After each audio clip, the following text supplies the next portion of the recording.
अभी मेरे पास सांगली के लोग आए हमारे, पूछना चाहते हैं हम लोग क्या करें, अगर ये लोग भड़क गए तो आग लग जाएगी। मैं आपको बताना चाहता हूँ।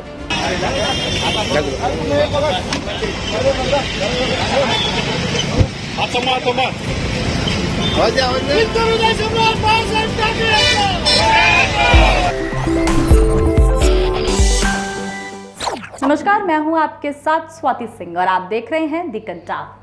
दोस्तों, महाराष्ट्र की सियासत में आए दिन नए मोड़ आते ही जा रहे हैं। जहां अभी तक देखा गया था कि एकनाथ शिंदे की ओर किस तरीके से तमाम बागी विधायक चले गए थे, वहीं उद्धव ठाकरे तमाम तरीके के प्रयास करते हुए नजर आ रहे थे और यहां तक कि अब उन्होंने कानूनी पैंतरे भी आजमाने शुरू कर दिए थे, जहां विधायकों से उनके पद छीनने की बात भी कही जा रही थी। ये तमाम हालात जो है महाराष्ट्र में देखे गए सियासत को लेकर, लेकिन खबर वो भी निकलकर सामने आई जहां ये कहा गया कि 20 विधायक को ये धमकी मिलने के बाद कि उनसे उनके तमाम अधिकार और पद छीन लिए जाएंगे, वो उद्धव ठाकरे के संपर्क में आ गए हैं। उनका अब जो है वो फिर से बदल सकते हैं पार्टी को एकनाथ शिंदे की ओर से, अब वो उद्धव ठाकरे की ओर आ सकते हैं। ये तमाम तरीके की बात महाराष्ट्र की सियासत में अभी तक देखी जा रही थी, लेकिन इन सभी के बीच एक नाम सबसे ज्यादा चर्चा में था। वो नाम था संजय राउत। जी हाँ, सांसद संजय राउत का नाम सबसे ज्यादा चर्चा में था। वो जिस तरीके से उद्धव ठाकरे के समर्थन में नजर आ रहे थे, ये किसी से छुपा नहीं, सबने उनको देखा। उनकी तमाम वीडियोस निकलकर सामने आई, न्यूज़ चैनलों पर तमाम आपने वो वीडियोस देखी होंगी जहां वो प्रेस के साथ बातचीत करते हुए नजर आए। संजय राउत ने हमेशा ही उद्धव ठाकरे के बारे में, शिव सैनिकों के बारे में तमाम बातें बोली और बागी विधायकों के लिए बगावत हमेशा करते हुए नजर आए। सरकार को बचाने की, मजबूत रखने की बात संजय राउत के मुंह से अधिकतर सुनने को मिली। वहीं संजय राउत का एक बयान भी निकलकर सामने आया था, हाल ही का वो बयान था जहां उन्होंने साफ तौर पर एक बात बोली थी। संजय राउत ने ये कहा था कि अगर आपको वोट मांगने हैं या फिर आपको किसी जनता के पास कोई समर्थन लेना है जनता का, तो आप अपने बाप के नाम का इस्तेमाल करें, ना कि उद्धव ठाकरे के बाप का नाम इस्तेमाल करें। बाबा साहेब का नाम इस्तेमाल करने के बजाय अपने बाप का नाम इस्तेमाल करें। आप न्यूज़ 24 का ये ट्वीट भी देख पा रहे होंगे जहां साफ तौर पर संजय राउत का बयान निकलकर सामने आया था, जो कि विधायकों के लिए, बागी विधायकों के लिए और एकनाथ शिंदे के लिए एक बहुत बड़ा झटका था, क्योंकि ऐसा कहा जा रहा था कि अगर वो अपनी एक अलग नई पार्टी बनाते हैं जो कि बीजेपी के गठबंधन के साथ बनेगी, उसका नाम जो है वो रखेंगे बाबा साहेब के नाम पर। इसको लेकर संजय राउत के बयान भी सामने आए, लेकिन जब इस तरीके की चीजें देखी गई कि संजय राउत जो है उद्धव ठाकरे की ढाल बनकर खड़े हुए हैं, तो अब उनके ऊपर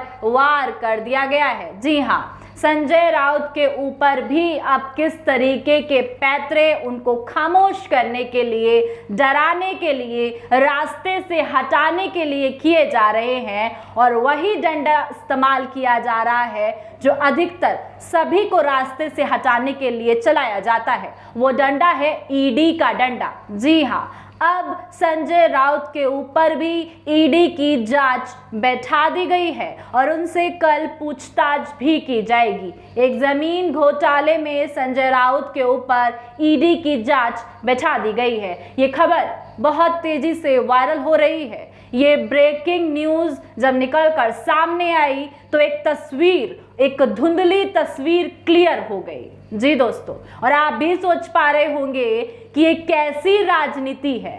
ये राजनीति साफ तौर पर अब निकलकर सामने आ गई है, जहां पर ये देखा जा सकता है जो आवाज उठाएगा उसके ऊपर किस तरीके की कार्रवाई की जाएगी। ये संजय राउत जिस तरीके से उनके ऊपर ईडी की जांच बैठाई, वो जीता जागता उदाहरण है। जी हाँ, प्लानिंग होनी चाहिए। मैं देवेंद्र जी को एक सलाह दूंगा। वो भी राजनीति में बहुत सालों से माहिर खिलाड़ी है। आप इस झमेले में मत पड़िए। फिर एक बार जो सुबह का हो गया था ना वो शाम का हो जाएगा। इस झमेले में मत पड़िए। आप आपकी जो भी बची कुची प्रतिष्ठा है वो संभाल कर रखिए। आप समझ सकते हैं महाराष्ट्र के हालात कैसे थे जब सियासत इस तरीके से गरमाई हुई थी कि महाराष्ट्र के अंदर जब बागी विधायकों की एक एक कर खबर निकलकर सामने आ रही थी तो शिवसेना के लोगों का और महाराष्ट्र के लोगों का गुस्सा फूट रहा था। जहां वो वीडियोस भी निकलकर सामने आ रही थी जब बागी विधायकों के पोस्टर तस्वीरों के ऊपर चप्पलें बजाई जा रही थी, चप्पलों से उन विधायकों को मारा जा रहा था। इस वीडियो पर नजर डालिए और देखिए कि महाराष्ट्र में किस तरीके की स्थिति बागी विधायकों को लेकर अभी तक चल रही है।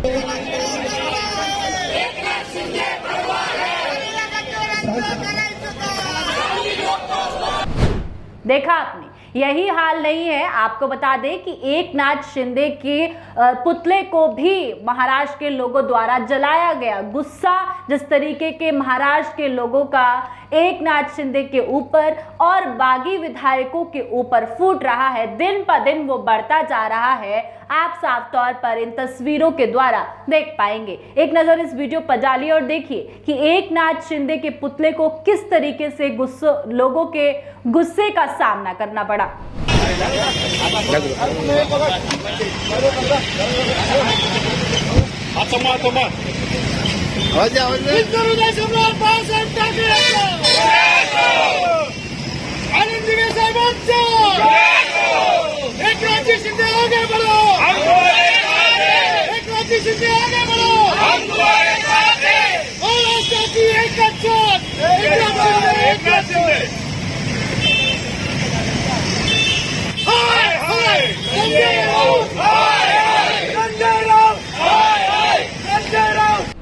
देखा आपने, आप समझ सकते हैं कि महाराष्ट्र में जिस तरीके का समर्थन शिवसेना के लोगों द्वारा उद्धव ठाकरे को मिला और तमाम महाराष्ट्र के लोगों द्वारा उद्धव ठाकरे को मिल रहा था, जिस तरीके से संजय राउत हमेशा ही सामने निकल कर आ रहे थे, मीडिया से बातचीत कर रहे थे, विधायकों को वापस लाने की बात कर रहे थे, तमाम तरीके की बातें संजय राउत के द्वारा बीजेपी को भी कही गई, चाहे फिर बात अपील करना हो, खुलासा करना हो। जिस तरीके से पवार के ऊपर, शरद पवार के ऊपर धमकी दी गई, उनके लिए शरद पवार को धमकी दी गई थी, अपना जिस तरीके से समर्थन वो उद्धव ठाकरे को दे रहे थे, तमाम तरीके की चीज़ें देखी गई थी जिसका खुलासा संजय राउत करते आए थे।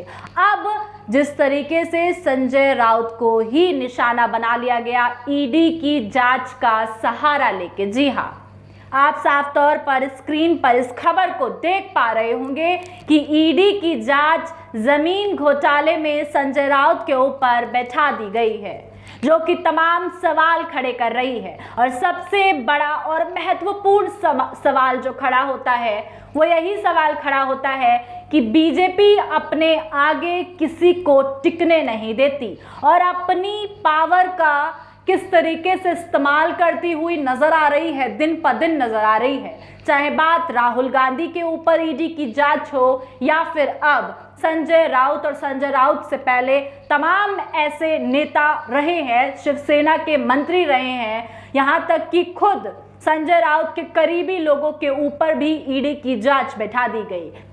लोगों की आवाज को दबाने का सबसे अच्छा तरीका ईडी की जांच बैठाना, उसको बदनाम कर देना, उसकी संपत्ति को जब्त करवा देना, ये बहुत आसान और उसका नाम खराब करने का, उसे डराने का बहुत अच्छा तरीका सामने आ गया है। अब आप समझ सकते हैं इस सियासत की तस्वीर किस तरीके से क्लियर होती जा रही है। तो तमाम चीज़ों को देखने के बाद, समझने के बाद और संजय राउत के ऊपर ईडी की जांच बैठाई गई, इसको देखने के बाद आप क्या सोचते हैं सियासत में अब कौन सा नया मोड़ आने वाला है? क्या संजय राउत उद्धव ठाकरे का साथ छोड़ देंगे इस ईडी की जांच के बाद? क्या उनका भी हौसला, क्या उनका भी मनोबल डगमगा जाएगा? आपकी क्या राय है? कमेंट कर अपनी राय ज़रूर पेश करें। और अगर अभी तक आपने हमारे चैनल को सब्सक्राइब नहीं किया है तो सब्सक्राइब करना बिल्कुल ना भूलें। तमाम जानकारी और खबरों के लिए हमारे साथ बने रहें और देखते रहें दी घंटा।